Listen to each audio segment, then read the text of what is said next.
కదలనీయను చూడరా రాఘవ నిన్ను కదలనీయను చూడరా కదలనీయను చూడరా రాఘవ నిన్ను కదలనీయను చూడరా.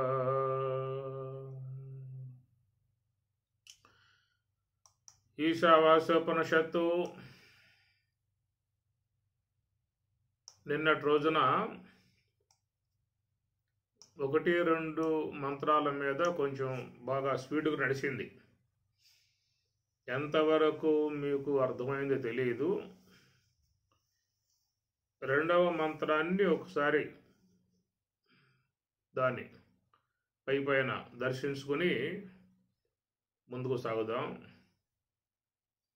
కుర్వన్ ఏవ ఇహ కర్మాణి జుజీవిషేతు శతం సమాహ ఏవం త్వయి న అన్యథా అస్తి న కర్మ లిప్యతే నరే. నరే నరుడు అనగా మానవులు అనే అర్థము. ఇక్కడ 3 మంత్రాలలో కూడా ఈ నరుణ్ణి ఉద్దేశించే సంబోధన చేయబడుతున్నది. 3వ మంత్రంలో కూడా జనాహ అంటారు. జనాహ జనులు అని అర్థం. నరే నరుని యందు. కుర్వన్ ఏవ ఇహ కర్మాణి జుజీవిషేతు శతం సమాహ ఏవం త్వయి న అన్యథా అస్తి అన్యథా అతః అస్తి న కర్మ లిప్యతే నరే. అసూర్యా నామ తే లోకాః అంధేన తమసా ఆవృతాః తాన్ తే ప్రేత్య అభిగచ్చంతి ఏకే చ ఆత్మహనః జనాః అనేది 3వ మంత్రం. కాబట్టి ఇక్కడ 100 ఏళ్ల కాలం పాటు జీవింపగోరుము అనే విషయముగా ఈశ్వరుడు అందిస్తున్నటువంటి అంశము. కుర్వన్నేవ ఇహ కర్మాణి, ఇహ ఈ లోకములో కుర్వన్నేవ కర్మాణి సమస్త కర్మలను ఆచరిస్తూనే 100 ఏళ్ల కాలం జీవింపగోరుము. ఏవం ఈ ప్రకారముగా త్వయి నీయందు నా అన్యతః అస్తి, నా అన్యథా మరొకటి, అన్యథా మరొకటి నా అస్తి లేనే లేదు. ఈ విధముగా చేసినట్లయితే కర్మ అట్టి ఆ కర్మ నలిప్యతే నిన్ను అంటదు అని చెప్పనే మాట. దీనిపై నిన్న దాదాపుగా చాలా వరకు ప్రయాణం చేశాము. అయితే కాస్త స్పీడ్గా నడిచిన సబ్జెక్టు కాబట్టి ఈ పూటని మీకు కొంత వివరణాత్మకంగా అందించి ముందుకెళ్తాను. కనుక ఈ లోకంలో కర్మలు చేస్తూనే జీవింపగోరుము అని చెప్పి అన్నాడు. కర్మలు సాధారణంగా అందరూ కూడా చేస్తున్నటువంటి విధానమే. అయితే ఆ కర్మలు ఏమిటనే విషయం చూసినట్లయితే శాస్త్ర విహితమై ఉన్నటువంటి కర్మలు. కుర్వన్నేవేహ కర్మాణి, కర్మలు చేయుము అనే మాట చూసినట్లయితే లోకంలో అందరూ మరి జీవన విధానంలో ఏదో కర్మ చేసుకుంటూనే ఉన్నారు. దాని విషయమై ప్రత్యేకంగా చెప్పాల్సిన అవసరం లేదు. ఎందుకంటే ఎవరెవరు ఏ వర్ణస్థులై ఉన్నారో, ఎవరెవరు ఏ కార్యాలయాల్లో నిమగ్నమై ఉన్నారో వాళ్ళు తప్పనిసరిగా ఆ కర్మలు చేసుకోవాల్సి ఉంటుంది. ఒక ప్రక్క జీవన విధానం ఒకటి ముడిపడి ఉన్నది కాబట్టి ఆ జీవన విధానానికి తప్పనిసరిగా కర్మలు ఏదో కర్మ తాను చేయాల్సి ఉంటుంది. వ్యాపారం కానీ, వ్యవసాయం కానీ, ఉద్యోగం కానీ, ఇతర కుల వృత్తులు కానీ, ఈ విధముగా ఎవరెవరికి అందుబాటులో ఉన్న కర్మలు వాళ్ళు ఆచరించుకుంటూ స్థూల దేహాన్ని పోషించుకోవటానికై అందరూ కూడా శ్రమపడుతున్నటువంటి విధానమే. కాబట్టి స్థూలదేహ పోషణకై అందరూ కూడా ఏదో కర్మ ఆచరిస్తూనే ఉన్నటువంటి విధానము. రెండవది ఏంటంటే సూక్ష్మదేహం అనేది ఒకటి ఉన్నది. కాబట్టి సూక్ష్మదేహ సంరక్షణ విషయంలో కర్మల యొక్క సంబంధమై ఉన్న అంశాన్ని మనకి వేదం బోధిస్తూ ఉన్నది. గమనించాల్సిన అంశం ఇది. స్థూలదేహము, రెండవది సూక్ష్మదేహము అని అర్థం. స్థూల దేహ పోషణకు లోకములో అందరూ కూడా ఏదో కర్మ తనకు అందుబాటులో ఉన్న కర్మలను ఆచరిస్తూ ఉన్నారు.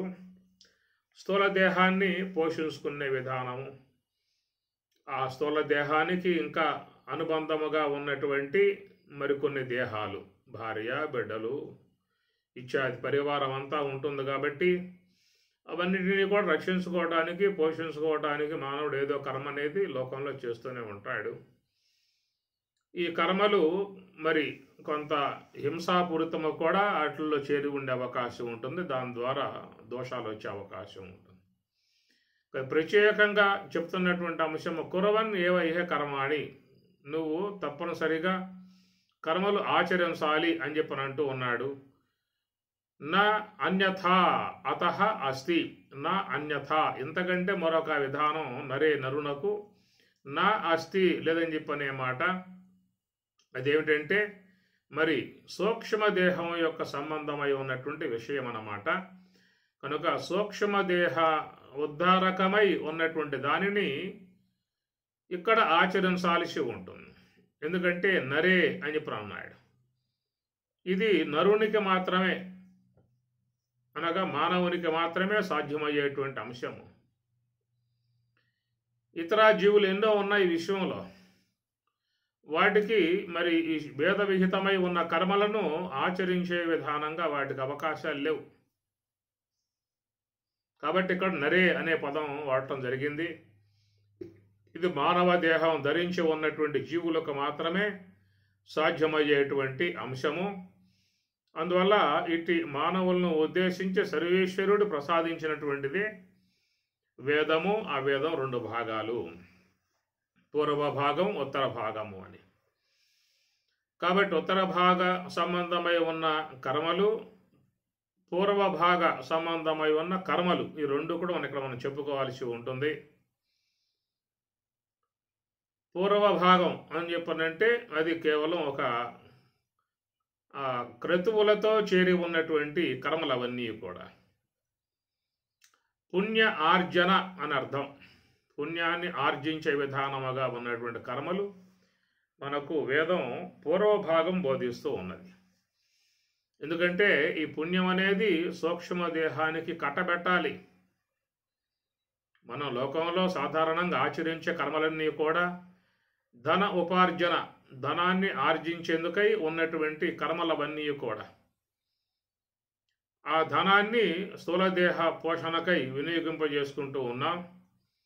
కాబట్టి దాని గురించి ప్రత్యేకంగా చెప్పాల్సిన ఆవశ్యకత లేదు. దాని విషయంలో మనకి ఈ స్మృతి శాస్త్రములు బోధిస్తూ ఉన్నాయి.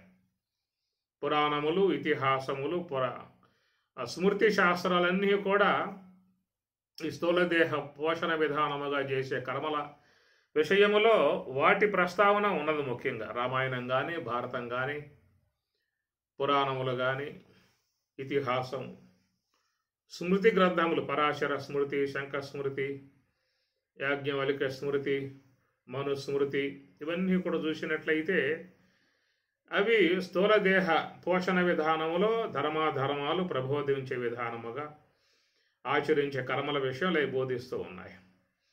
కానీ ఇక్కడ సూక్ష్మదేహ సంరక్షణ అనేది చాలా ఆవశ్యకత ఉన్నది. ఎందుకంటే ఈ సూక్ష్మదేహం అనేటువంటిది ఒక్కసారి గనక అది పతనమై జారిపోయిందా అని చెప్పనంటే దాని దుర్దశలు అనేటువంటి అంశం మీద మనకి 3వ మంత్రంలో విశదీకరించి చెప్తున్నటువంటి అంశము. దాన్ని కూడా మనం కొంచెం విశ్లేషించుకోవాల్సి ఉంటుంది. అనగా సూక్ష్మదేహం గనక పతమైనట్లయితే, సూక్ష్మదేహం గనక పాపభూషం అయినట్లయితే, సూక్ష్మదేహం గనక అనేక మరి దోషములతో చేరి ఉన్నట్లయితే ఆ సూక్ష్మదేహం ఎలాంటి పరిణామాలకు గురవుతుందో, ఎలాంటి దుర్దశలు పొందవలసి వస్తుందో అనేటువంటి అంశం మీకు 3వ మంత్రమునందు అసూర్యానామతి అనే మంత్రంలో మీకు అవి వస్తాయి ఆ విషయాలు. కాబట్టి ఇక్కడ ఈ సూక్ష్మదేహ ఉద్ధారకం, సూక్ష్మదేహం ఉద్ధారకం అయిందంటే జీవుడు కూడా ఒడ్డున పడతాడు. ఎందుకంటే సూక్ష్మదేహాన్ని ఆశ్రయించే జీవుడు ఉన్నాడు. అవిద్య ఉపాధి కలిగి ఉన్నటువంటి జీవుడు వాస్తవికంగా అతడు దైవం యొక్క అంశగా చెప్తున్నటువంటి విషయం. మమైవాంశో జీవలోకే అని చెప్పని. కాబట్టి దైవాంశే ఆ జీవుని యందు ఉన్నది. అయినా అతడు ఈ సూక్ష్మ దేహము చేత లాగబడుతూ ఉన్నాడు.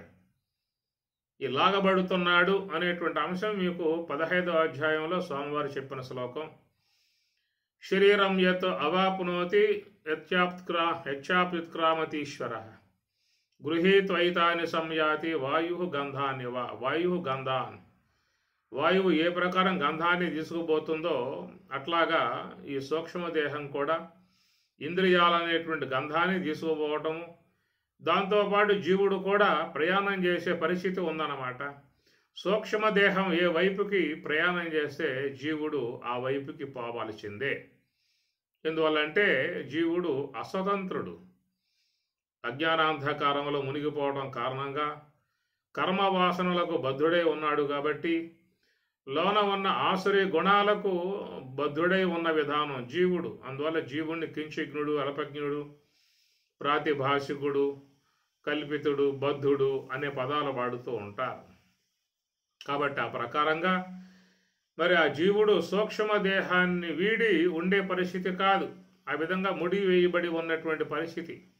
సృష్టి విధానములో సూక్ష్మదేహానికి జీవునికి ఒక ముడి ఉన్నది. ఆ ముడి ఇప్పాలంటే సాధ్యమయ్యే పని కాదు. ఈ లోకంలో స్థూల దేహాలు ముళ్ళేసుకుంటూ ఉన్నారు. మాంగళ్యం తంతునానేనా మమ జీవన హేతు నాకంటే బదనామి శోకే సంజీవ శరదామ విధముగా ముడులు వేసుకుంటూ ఉన్నారు. ఈ ముడులన్నీ కూడా కొద్ది కాలం పాటు ఉండి వీడిపోయేటువంటివే ఉండవు. ఈ ముళ్ళన్నీ కూడా కొద్ది కాలం పాటు కొనసాగుతాయి.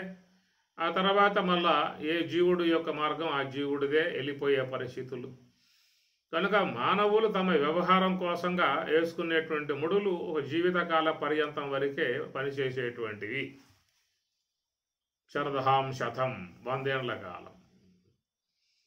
ఒక 100 ఏళ్ల కాలం పాటు ముడివేయబడ్డటువంటి యొక్క ముళ్ళు ఇవన్నీ కూడా 100 ఏళ్ల కాలం సాగవచ్చు, లేదా mధ్యలోనే తెగిపోవచ్చు ఆ ముళ్ళన్నీ కూడా.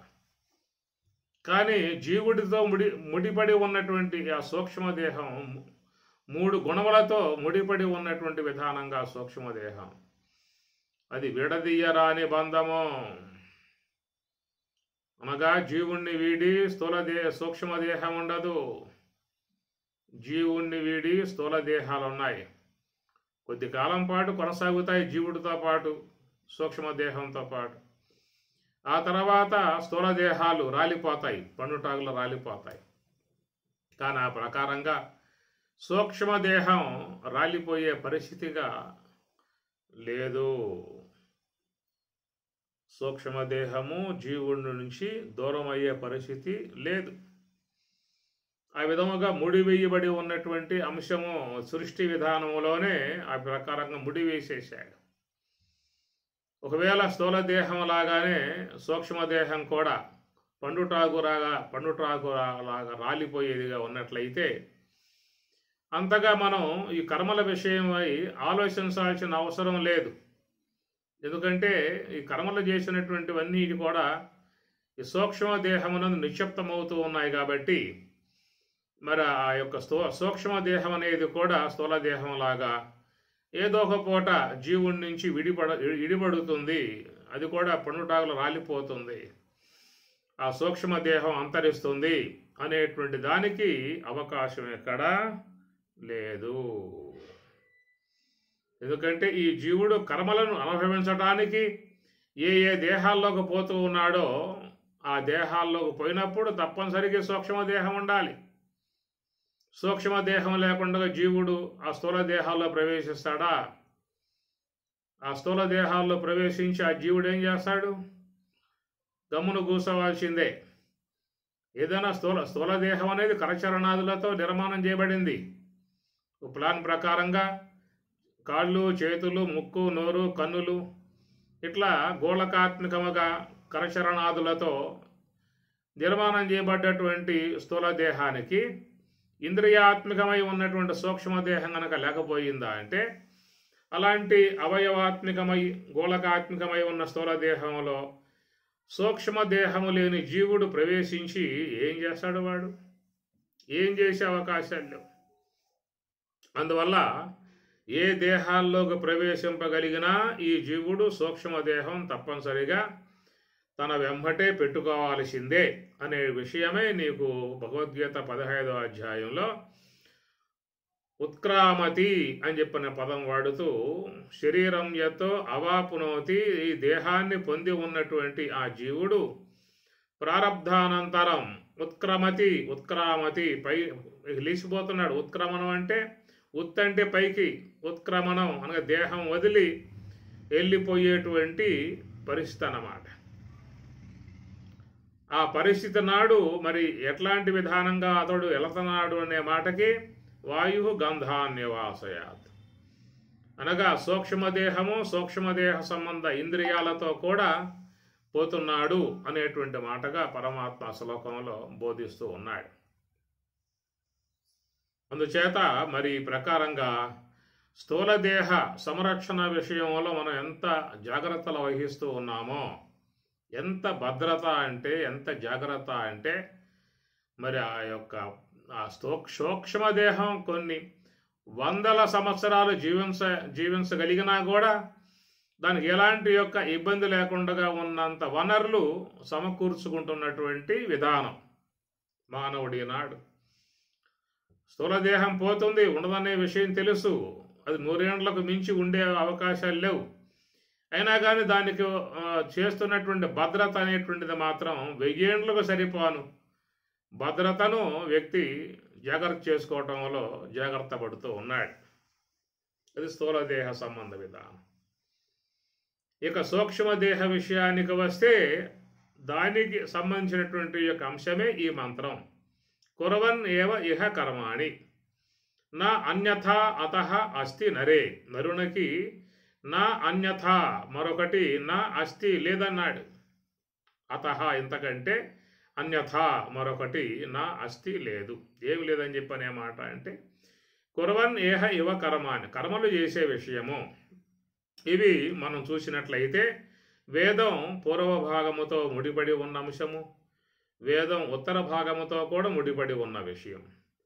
కాబట్టి పూర్వ భాగ విషయం ఏంటంటే ఆ సూక్ష్మదేహానికి చక్కటి సుకృతాన్ని పుణ్యధనాన్ని సముపార్జింపజేసే విధానముగా ఉన్నటువంటి ఆచరణాత్మకమై ఉన్నటువంటి కర్మలు అని అర్థం.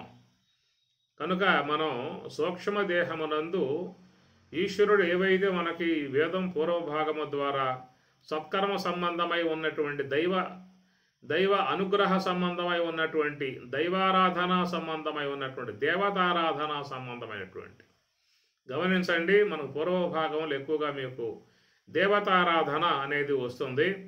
ఉత్తర భాగములో మీకు దేవుడు అనగా బ్రహ్మము యొక్క ఆరాధన అంశం వస్తుంది.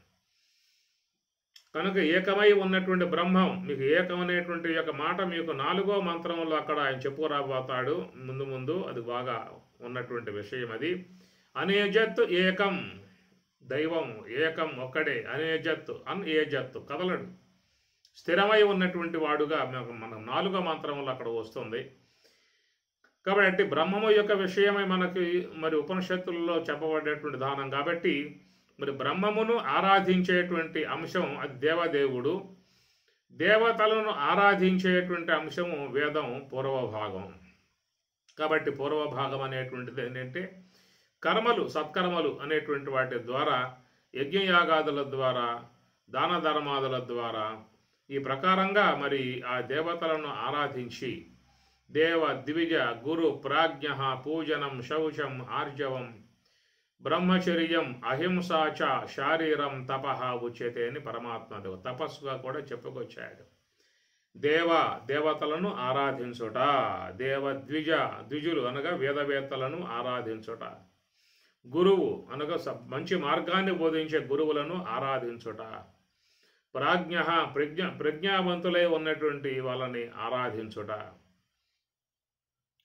కాబట్టి ప్రకారంగా చెప్పేవన్నీ కూడా చూసినట్లయితే సూక్ష్మదేహానికి సుకృతాన్ని పుణ్యకర్మను అంటగట్టేవి కూడదీసేటువంటి యొక్క విధానం. సూక్ష్మదేహానికి అవన్నీ కూడా సంక్షిప్తం చేయాలి, దాన్ని కూడబెట్టాలి, సూక్ష్మదేహానికి చేర్చాలి. ఇవన్నీ కూడా చేర్చగలిగితేనే మీకు 3వ మంత్రమునందు 3వ మంత్ర దారుణమై ఉన్నటువంటి యొక్క ఆ పరిస్థితులలో పడిపోకుండా మనల్ని మనం కాపాడుకునే అవకాశం అనేది ఉంటుంది. ఇది గమనించాల్సిన అంశము.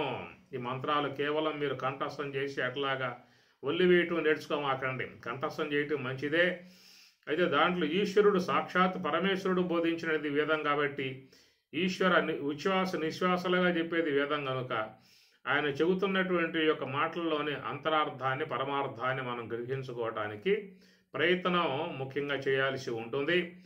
కాబట్టి నా అన్యతః అతః అస్తి నరే, నరునకు ఇంతకంటే మరొక మార్గం అనేది లేదని చెప్పనే మాటగా చెబుతూ ఉన్నాడు. వేరే మార్గాల్లో పోతే మాత్రం మూడో మంత్రం వర్తింపబడుతుంది ఇక్కడ. కాబట్టి ఆ ప్రకారముగా మరి వేదం యొక్క పూర్వ భాగమై ఉన్నటువంటి ఆ మార్గముకు సత్కర్మలను, దైవ కార్యాలని, యజ్ఞ కార్యక్రమాలను ఇలా వరకు ఆచరించే విధానంగా ఉన్నట్లయితే దానివల్ల మరి మంచి సుకృతం, మంచి సంస్కారం సూక్ష్మదేహంలో ప్రవేశింపబడుతుంది. కాబట్టి అట్టి సూక్ష్మదేహము ఉద్ధారకమవుతుంది. మరి మీకు చూస్తే భగవద్గీతలో స్వామి చెప్పిన మాట, ఊర్ధ్వం గచ్చంతి సత్వస్థా మధ్యే తిష్టంతి రాజసాహ జఘన్య గుణవృత్తిస్థ అధో గచ్చంతి తామసాహ. అధో గచ్చంతి తామసాహ అనేటువంటిది మీకు అసూర్య నామతిలోక అనే మంత్రంలో వస్తుంది. ఊర్ధ్వం గచ్చంతి సత్వస్థ, కాబట్టి సాత్విక సంబంధమై ఉన్నటువంటి కర్మలను ఆచరించేటువంటి విధానం. అవి దైవారాధన, ఈశ్వరారాధన, ప్రాజ్ఞులు ఆరాధన, పండితులను ఆరాధించుట, గురువులను ఆధారించుట, అర్చించుట, విజ్ఞులను అర్చించుట, పెద్దలను పూజించుట, మాతృదేవోభవ, పితృదేవోభవ, ఆచార్య దేవోభవ, ఇవన్నీ కూడా చెప్పేటువంటి యొక్క మార్గ విధానముగా ప్రయాణం చేయగలిగితే మనం మన సూక్ష్మదేహాన్ని చాలా వరకు ఉద్ధారకం చేసుకున్నటువంటి వాళ్ళము అవుతాము. కాబట్టి సూక్ష్మదేహ విషయంలో జాగ్రత్తలు వహించాల్సిన ఆవశ్యకత ఉన్నది. కనుక సూక్ష్మదేహములో పడ్డటువంటి కర్మ మరి ఆ జీవుణ్ణి అధోగతికి లాక్కుపోయేదిగాను ఉంటుంది, ఊర్ధ్వగతికి తీసుకుపోయేదిగాను ఉంటుంది. ఊర్ధ్వం గచ్చంతి సత్వస్థ అన్నాడు, అధో గచ్చంతి తామసాహ అన్నాడు. కాబట్టి అధో గచ్చంతి అగు అసూర్య నామతి అనేటువంటి యొక్క దాన్ని లాక్కుపోతారా, ఊర్ధ్వం గచ్చంతి ఉత్తమమై ఉన్నటువంటి యొక్క పుణ్యదేహములు, దేవతా దేహములు పొందే విధానముగా, ఈ లోకంలో మానవ దేహములు కూడా ఉత్తమ దేహాలు పొందే విధానముగా ప్రాప్య పుణ్యకృతాం లోకాన్ ఉషిత్వా శాశ్వతీ సమాహ శుచీనాం శ్రీమతాంగేహే యోగ భ్రష్ట అన్నట్లుగా అలాంటి సూక్ష్మదేహము యోగతత్వము ద్వారా మరి యొక్క పుణ్యకర్మల ద్వారా ఉద్ధారకం చేయబడ్డట్లయితే అలాంటి యొక్క సూక్ష్మదేహంకి చెప్పే మాట స్వామివారు ప్రాప్య పుణ్యకృతాం లోకాన్ ఉత్తమ లోకాలను పొందే విధానము అన్నారు. తిరిగి మరలా ఈ భూలోకానికి వచ్చినట్లయితే శుచీనాం శ్రీమతాంగేహే, శుచివంతులు శ్రీమంతులై ఉన్నటువంటి గృహాలలో జనించే విధానము అని చెప్పని. కాబట్టి జన్మ సిద్ధాంత అంశాన్ని చాలా దృఢంగా బోధిస్తూ ఉన్నటువంటి విషయం భగవద్గీత, ఉపనిషత్తులు. కాబట్టి ఈ జన్మ సిద్ధాంత అంశములో ఎలాంటి ఇసులుబాటు లేదు. ఎక్కడ ఇతర మతాలు ఏమన్నా దాని గురించి మాట్లాడినా ఇతర సిద్ధాంతకారులు దాని విషయంలో మరి అంగీకారం తెలియజేయకపోయినా కానీ వేదం, ఉపనిషత్తులు మాత్రం జన్మ సిద్ధాంతాన్ని చెబుతున్నటువంటి విధానం కనుక, కాబట్టి ఈ సూక్ష్మదేహమే రాబోయేటువంటి భవిష్యత్ ప్రణాళిక జన్మలకు హేతువుగా ఉన్నటువంటి వస్తువు. కాబట్టి సూక్ష్మదేహ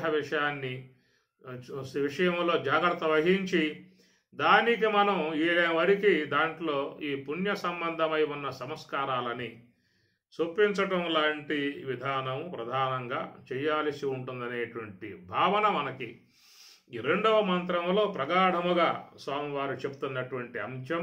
నా అన్యథా అతః అస్తి అనే పదం చాలా గొప్ప పదం ఇది. నా అన్యథా అతః, ఇంతకంటే నీకు మరొకటి లేదనేటువంటి మాట.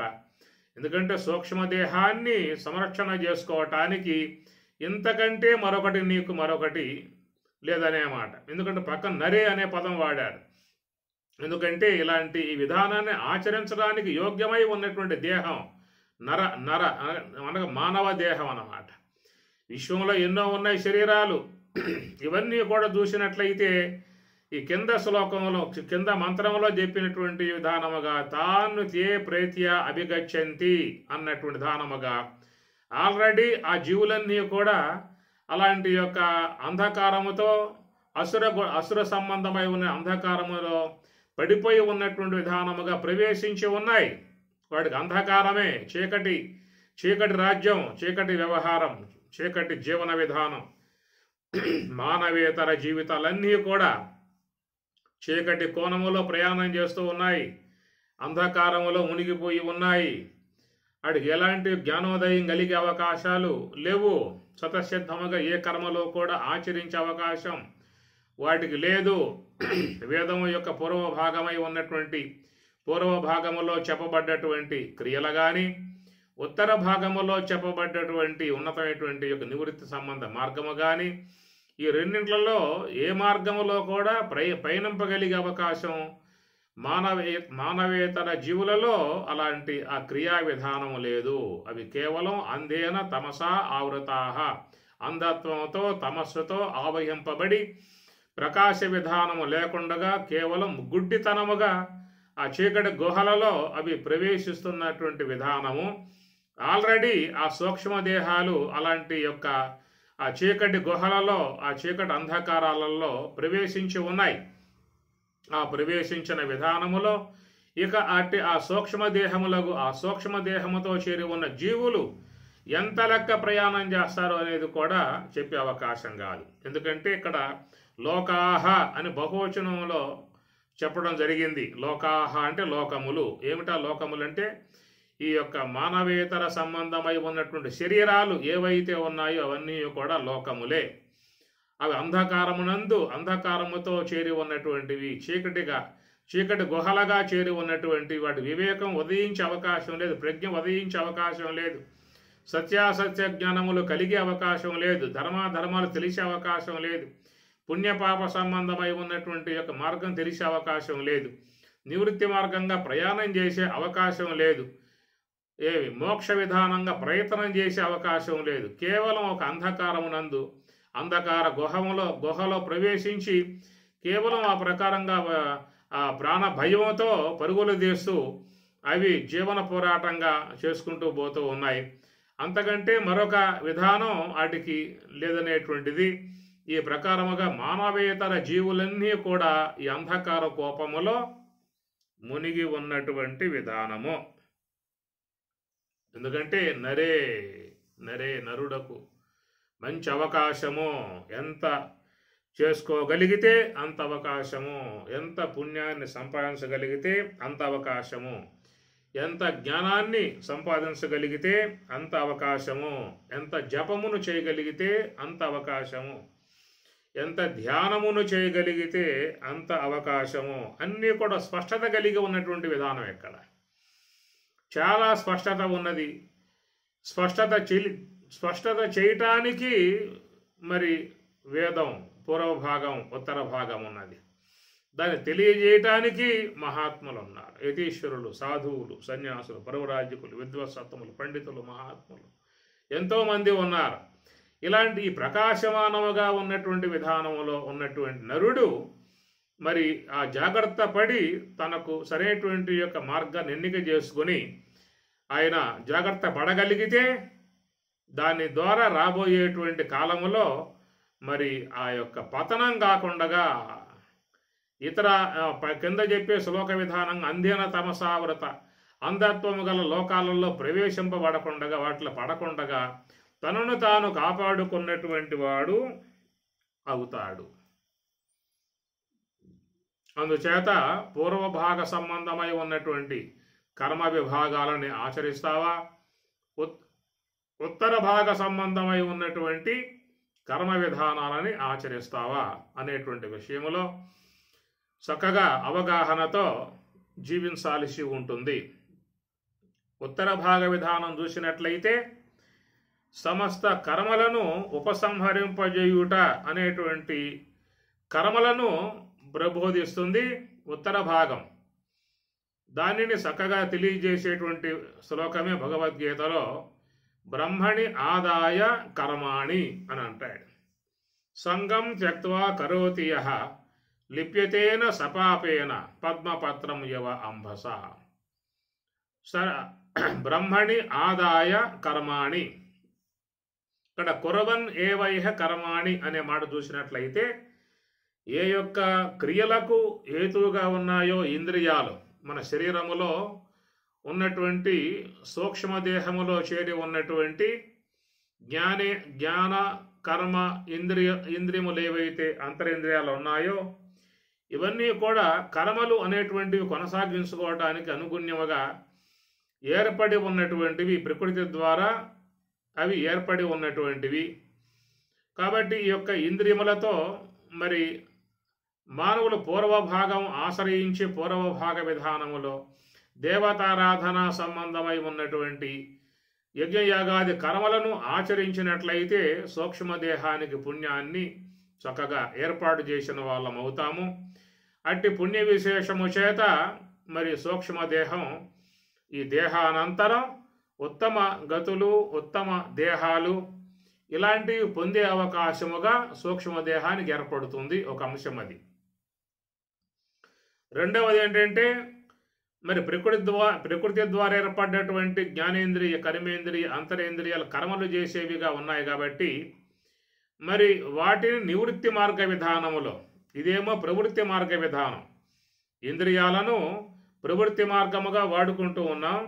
ఆ వాడుకునేటువంటి యొక్క విధానం దారుణం కాకుండా అది సాత్విక విధానములో, దైవ మార్గ విధానములో, పుణ్య విధానములో వాట్లను ముఖ్యంగా జీవులు వాడుకోవాల్సి ఉంటుంది. మనకు ప్రకృతి ద్వారా ఏర్పడేటువంటి ఇంద్రియాలని వాడుకుంటూ ఉన్నాం. ఆ వాడుకునే విధానము వేదం పూర్వభాగంలో చెప్పే విధానాలుగా వాటిని వినియోగించి సాత్విక మార్గంలో వాటిని ప్రయాణం చేయించి చక్కటి పుణ్యాన్ని సూక్ష్మదేహానికి చక్కగా ఆర్జించే విధానముగా చేసుకోవటం ఒక మార్గము. అది వేదం పూర్వభాగ సంబంధమై ఉన్నటువంటి అంశము. అట్టి ఆ పుణ్య విశేషముతో సూక్ష్మదేహము అసూర్య నామతే లోక అంధేన తమస ఆవృతాహ అలాంటి యొక్క లోకాలలో పడకుండా కాపాడుకునే అవకాశం ఏర్పడుతుందనేది ఒక అంశం. రెండవది ఏంటంటే సమస్త క్రియలకు మూలమై ఉన్నటువంటి సూక్ష్మదేహ సంబంధ ఇంద్రియాలని నివృత్తి మార్గం అనగా వేదం ఉత్తర భాగం బోధిస్తుంది ఏమిటంటే నివృత్తి మార్గం. అది నివృత్తి మార్గం, అది మోక్ష మార్గం, నివృత్తి మార్గం.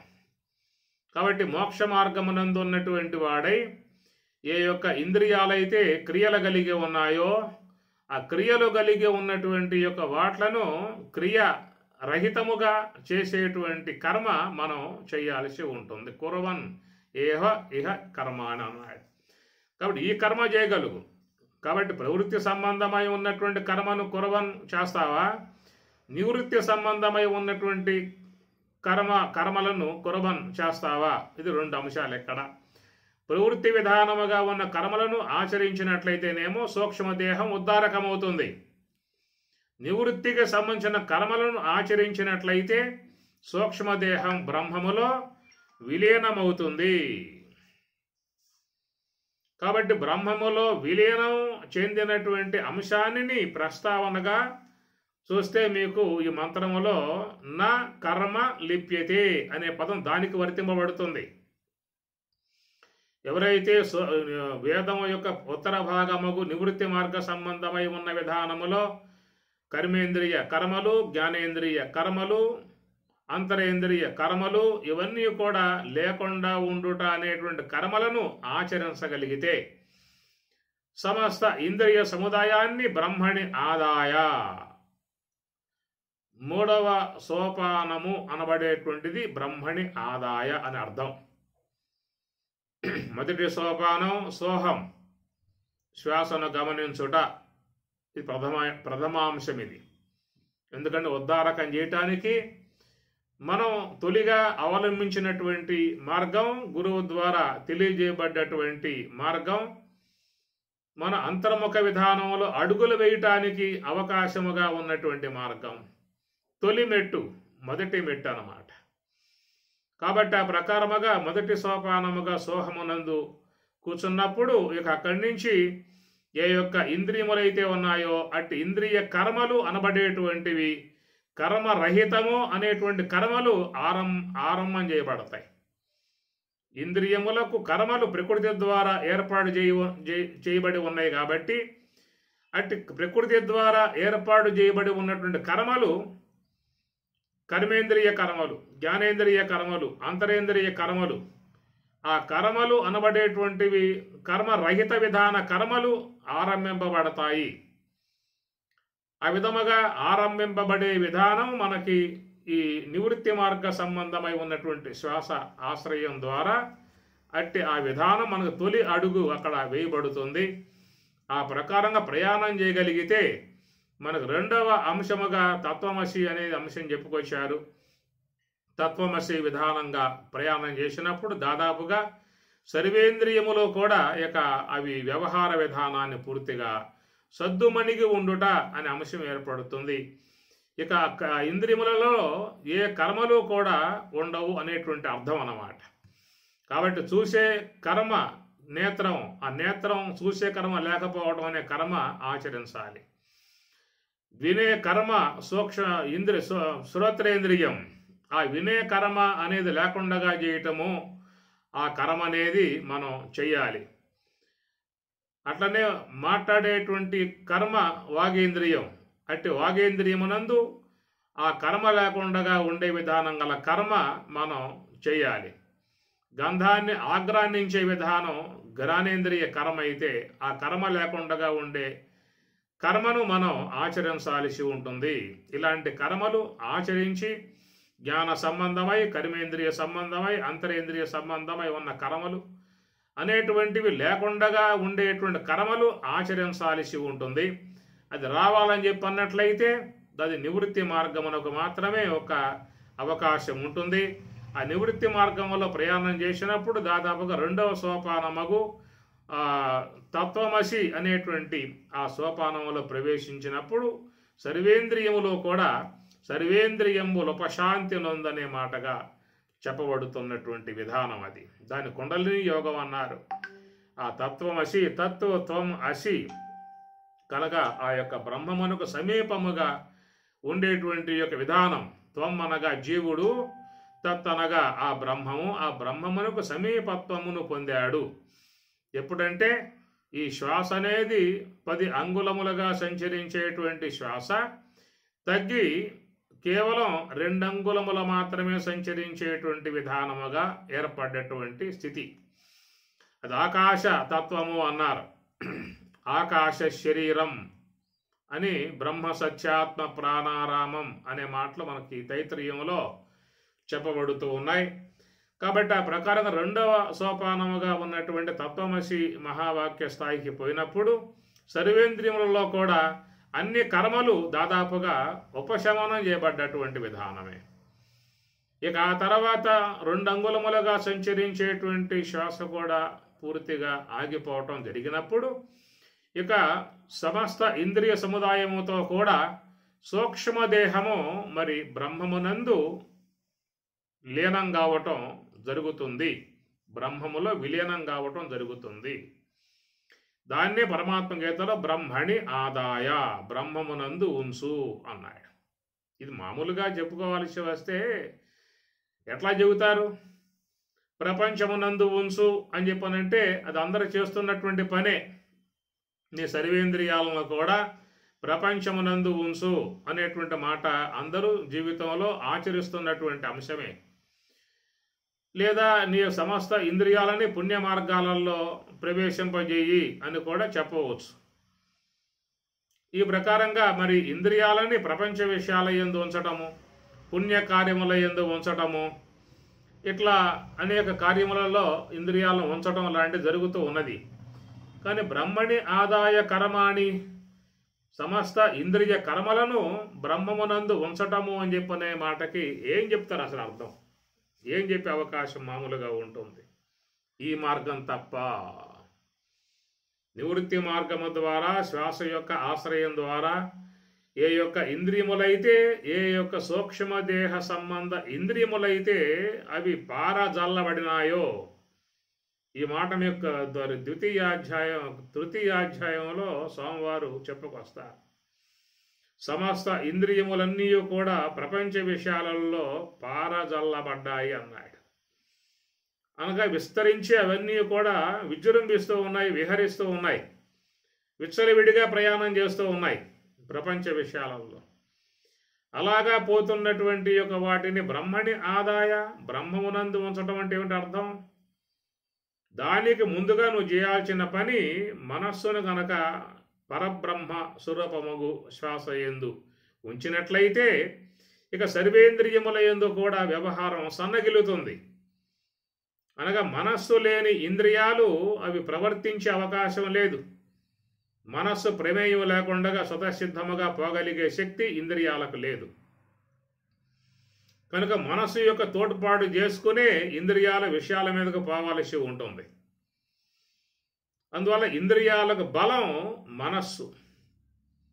కాబట్టి ఆ బలాన్ని మనం తీసుకొచ్చి ఏం చేస్తామంటే పరబ్రహ్మ స్థానముగు హంస యొక్క ఆశ్రయంలో పెట్టాం. ఎప్పుడైతే మనసు అనే దాన్ని పరబ్రహ్మ స్థానముగు హంస యొక్క ఆశ్రయంలో పెట్టామో ఇంద్రియములకు బలం సన్నగిల్లింది. అవి స్వతసిద్ధముగా పోగలిగే అవకాశాలు లేవు. కనుక మనసు అనేది ఎప్పుడైతే శ్వాస యందు పూర్తిగా నిమగ్నమయ్యిందో, విలీనమయ్యిందో, దాని యందే నిలకడగా కూర్చున్నదో ఇంద్రియాలు కూడా గత్యంతరం లేక ఎటు పోయే అవకాశం లేక మనస్సునే అనుసరించాల్సి ఉంటుంది. ఆ విధముగా మనస్సు అనేది హంసలో లీనమైంది మనస్సు. కాబట్టి హంసతో జతగట్టి అది పోతూ ఉన్నది. కాబట్టి ఈ హంస అనేది పరబ్రహ్మ స్థలం, శుద్ధ బ్రహ్మ స్థలానికి అది పోయేదిగా ఉన్నది. కాబట్టి ఇక ఈ యొక్క హంసతో చేరి ఉన్నటువంటి మనస్సు శుద్ధ బ్రహ్మము యొక్క సమీపానికి చేరడం తప్ప దానికి మరొక మార్గం అనేటువంటిది లేదు. ఎందుకంటే హంస అనేది పరబ్రహ్మ స్వరూపం. ఆ పరబ్రహ్మమై ఉన్నటువంటిది శుద్ధ బ్రహ్మము యొక్క అంశము. శుద్ధ బ్రహ్మము యొక్క అంశము పరబ్రహ్మ. శబ్ద బ్రహ్మని నిష్ణాత పరం బ్రహ్మాది గచ్చతి అన్న మాట ప్రకారంగా పరబ్రహ్మని నిష్ణాత శుద్ధ బ్రహ్మ గచ్చతి.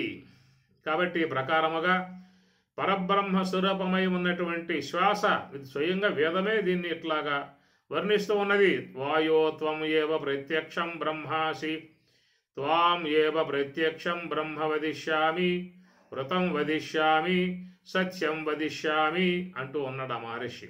వదిష్యామి అంటే చెప్పటం. అహం వదిష్యామి, నేను చెబుతూ ఉన్నాను. త్వం వదిష్యసి, నువ్వు చెబుతూ ఉన్నావు. సహ వదిష్యతి, వాడు చెబుతూ ఉన్నాడు. సహ అన్నప్పుడు వదిష్యతి, త్వం అన్నప్పుడు వదిష్యసి, నీవు. అహం వదిష్యామి, నేను చెబుతున్నా. ఎందుకంటే నా అనుభవములో ఉన్నటువంటి అంశము కాబట్టి అహం వదిష్యామి అనే మాట. త్వం వదిష్యసి, అది నీకు అనుభవంలో ఉన్న అంశం, నేను ఎట్లా చెబుతాను? సహ వదిష్యతి, వాడికి అనుభవంలో ఉన్న విషయం నేను ఎట్లా చెబుతాను? కాబట్టి నాకు అనుభవంలో ఉన్న విషయం కాబట్టి అహం వదిష్యామి, నేను చెబుతున్నాను అన్నాడు. అహం వదిష్యామి వాయో త్వం ప్రత్యక్షం బ్రహ్మాసి, నువ్వు సాక్షాత్ బ్రహ్మమై ఉన్నావు అనేటువంటి విషయం అహం వదిష్యామి, నేను చెబుతూ ఉన్నాను. ఎందువల్లంటే ఆ మహర్షికి ఆ పూర్ణానుభవం ఉన్నది కాబట్టి. వాయో త్వం వదిష్య బ్రహ్మ, బ్రహ్మముగా బ్రహ్మాసి, నువ్వు బ్రహ్మమై ఉన్నావు. బ్రహ్మ అసి, నువ్వు బ్రహ్మమై ఉన్నావు.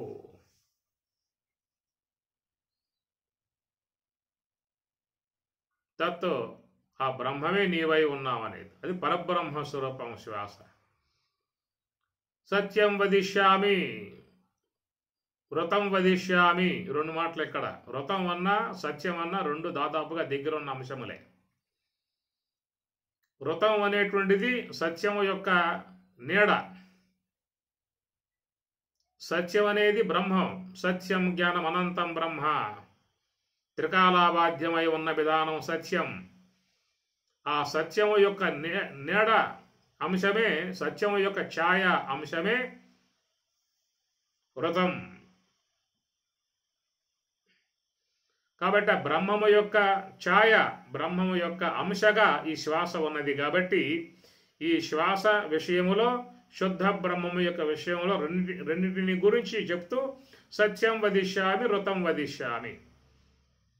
కాబట్టి సత్యం వదిష్యామన్నప్పుడు శుద్ధ బ్రహ్మం, ఋతం వదిష్యామని చెప్పినప్పుడు శవల బ్రహ్మాత్మక శ్వాస.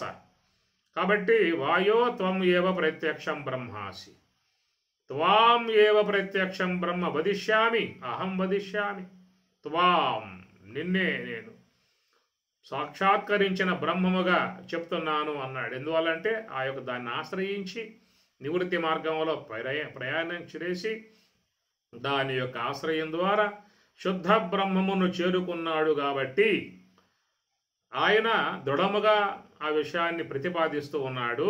త్వాం ఏవ ప్రత్యక్షం బ్రహ్మ వదిష్యామి, నేను చెప్తూ ఉన్నా అన్నాడు.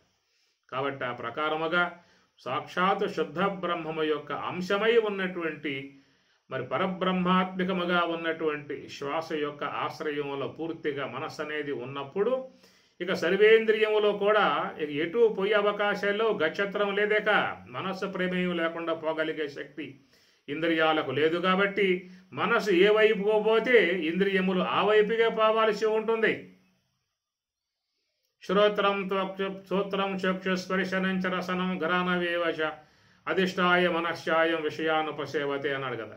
అధిష్టాయ మనహచ, మనస్సును అధిష్టాయ ఆధారముగా చేసుకుని ఇంద్రియాలు విషయాల మీదకి పోగలుగుతూ ఉన్నాయి. అలా పోగలిగే ఇంద్రియాలు, మనస్సు అనేది ఎప్పుడైతే పరబ్రహ్మముగు హంస యొక్క ఆశ్రయంలో చేరిపోయిందో ఇంద్రియాలకు ఇక మరొక మార్గంగా అవి ఇచ్చలవిడిగా పోగలిగే శక్తి ఆడు లేదు. కాబట్టి సమస్త ఇంద్రియములో కూడా మనస్సుతో పాటు ఆ పరబ్రహ్మముగు శ్వాస యందే ఉంచటం జరుగుతుంది. అందుచేత బ్రహ్మణి ఆదాయ, మొదటి అంశముగా బ్రహ్మణి ఆదాయ, ఆ ప్రకారముగా పరబ్రహ్మాత్మికమగు శ్వాస యందు పెట్టని అర్థం. ఆ విధముగా పెట్టినప్పుడు రెండవ సోపానమగు తత్వమసి సోపానం వద్దకు పోగానే ఇక సర్వేంద్రియములో కూడా మనసుతో పాటు ప్రయాణం చేయక తప్పదు.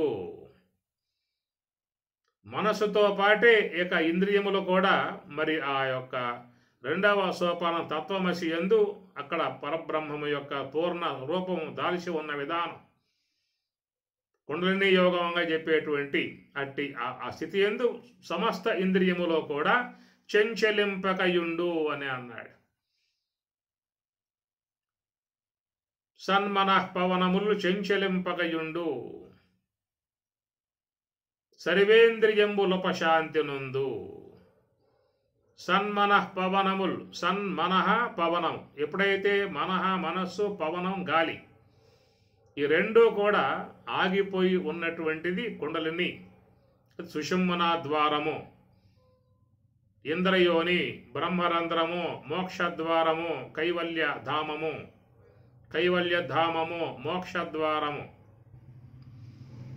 మోక్షద్వార కవాటపాటన కరీ కాశీ పురాధీశ్వరి, అది మోక్షద్వారం అన్నారు.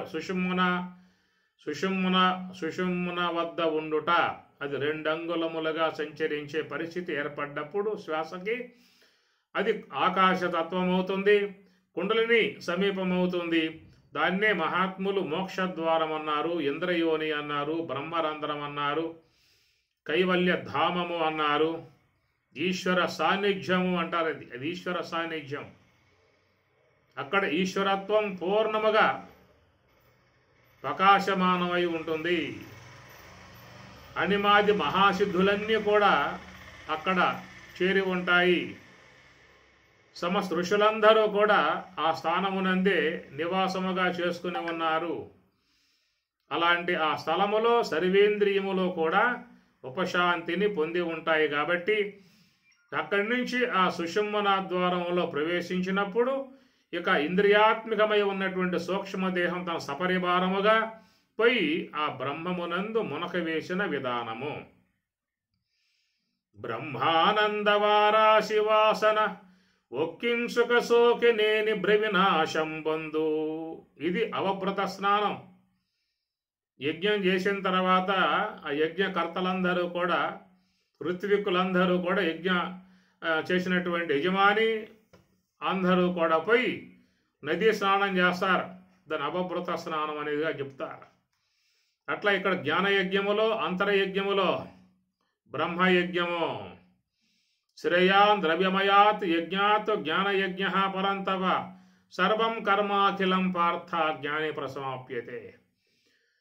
శ్రేయా ద్రవ్యమయాత్ యజ్ఞాత్, ద్రవ్యముతో చేయబడే యజ్ఞము కంటే జ్ఞానయజ్ఞము శ్రేష్టము అన్నాడు పరమాత్మ. అలాంటి జ్ఞానయజ్ఞమునందు, అంతర్ముఖ ప్రయాణమునందు ఎప్పుడైతే ఆ సుషుమ్నా ద్వారము దాటి ఆ బ్రహ్మమునందు లీనమైపోయాయో ఆ బ్రహ్మానందములో మునక వేయటమే అవభృత స్నానం. యజ్ఞం పూర్తయిపోయింది. ఈ ప్రకారముగా బ్రహ్మణి ఆదాయ కర్మాణి సంగం త్యక్త్వా కరోతి లిప్యతేన సపాపేన పద్మపత్రమేవ. అటివాడు ఎలాంటి పాపాలతో ఇక సంబంధం లేదు, తామరాకులాగా ఉంటాడు. ఈ ప్రకారముగా సర్వేంద్రియములో కూడా అంతర్ముఖ ప్రయాణమనబడే విధానములో నేత్రేంద్రియం జడం చేయటము, శ్రోత్రేంద్రియం జడం చేయటము, ఘ్రాణేంద్రియం జడం చేయటము, జిహ్వేంద్రియం జడం చేయటము, త్వగేంద్రియం జడం చేయటము, మనస్సు జడం కావటం, బుద్ధి జడం కావటం, అహంకారం జడం కావటం, క్రియలు లేకుండా చేసే కర్మలు కురవన్ ఆచరించగలిగితే, అట్టివాడు బ్రాహ్మీ అనుభవాన్ని పొందగలిగితే నా కర్మ లిప్యతే, ఇక అతనిని ఏ కర్మ కూడా ఇక అంటదు అనేటువంటి అంశం.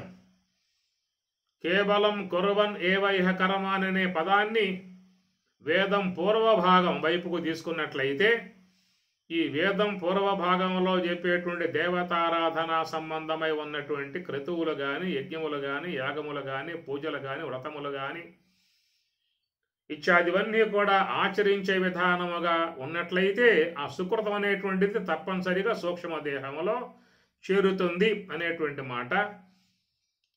నలిప్యతే అనేటువంటి మాట చూసినట్లయితే ఇక పాప సముదాయం అంతగా అతనికి ఉండదు కాబట్టి అంటే ఆ పాపములు పొందకుండా ఉండుట అనే అంశం మనకు చెప్పుకోవచ్చు. ఇక్కడ ప్రవృత్తి విధానములో మరి ఆ ప్రవృత్తి విధానములో ఉన్నటువంటి వాడు కేవలం నిరంతరంగా అహర్నిశలు కేవలం పుణ్యకార్యములే ఆచరించే విధానముగా ఉండడు.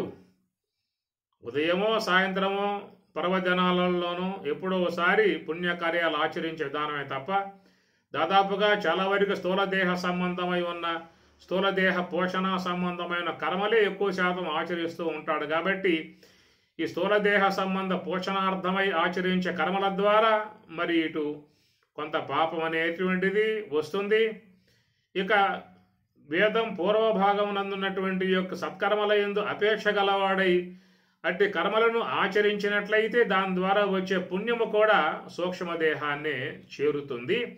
ఈ చారటము అనే అంశం చూసినట్లయితే నా కర్మ లిప్యతే అనేటువంటి మాట అక్కడ పూర్ణముగా వర్తింపబడే అవకాశం కాదు.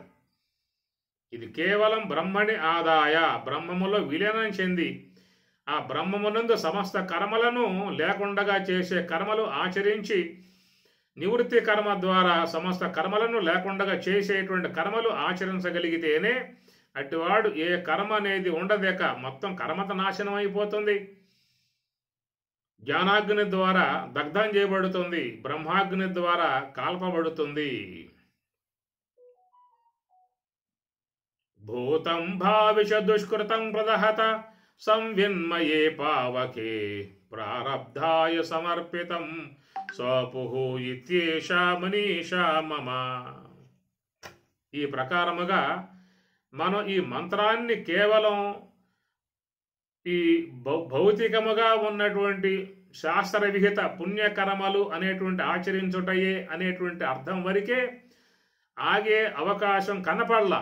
కారణం ఏంటంటే నా కర్మ లిప్యతే నరే అటు నరుడు ఆ కర్మ ఫలాన్ని అంటాడు అనే విషయం చెప్పాడు. కాబట్టి ఇది నివృత్తి మార్గమునకు పూర్ణముగా సంబంధించినటువంటి అంశముగా మనం ఈ పదాన్ని బట్టి చెప్పుకోవాల్సి వస్తుంది.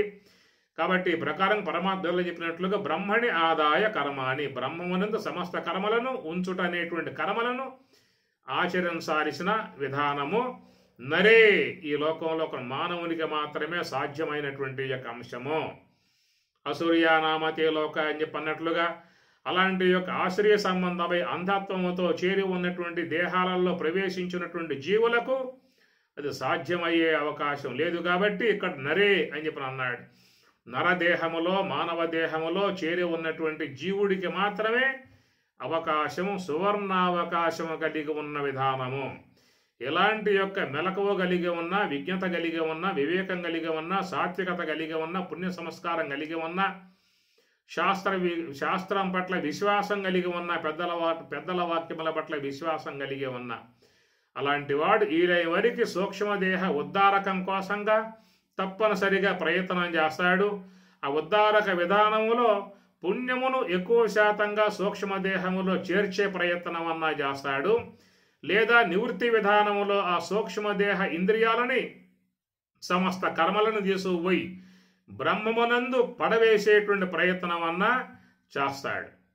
కాబట్టి అదన్నా చేయగలిగితే ఇదన్నా చేయగలుగు. ఇది సర్వోన్నతం, సర్వోత్తమం. సమస్త ఇంద్రియ సముదాయాన్ని బ్రహ్మమునందు విలీనం చేసే విధానం సర్వోత్తమమై ఉన్నటువంటి కర్మ. కురవన్నేవేహ కర్మ, నిట్టి కర్మను తప్పనిసరిగా ఆచరించగలిగితేనే వాళ్ళు నా కర్మ లిప్యతే. ఏ కర్మకు వాళ్ళు అంటరేక, ఏ సంచిత కర్మ అన్నీ పోతాయి, ప్రారబ్ధ కర్మ అది పోతుంది. వీళ్ళు ప్రారబ్ధ కర్మ ఉన్నా కానీ అతనిని బాధించదు అనే మాటగా కూడా చెప్తున్నటువంటి మాట.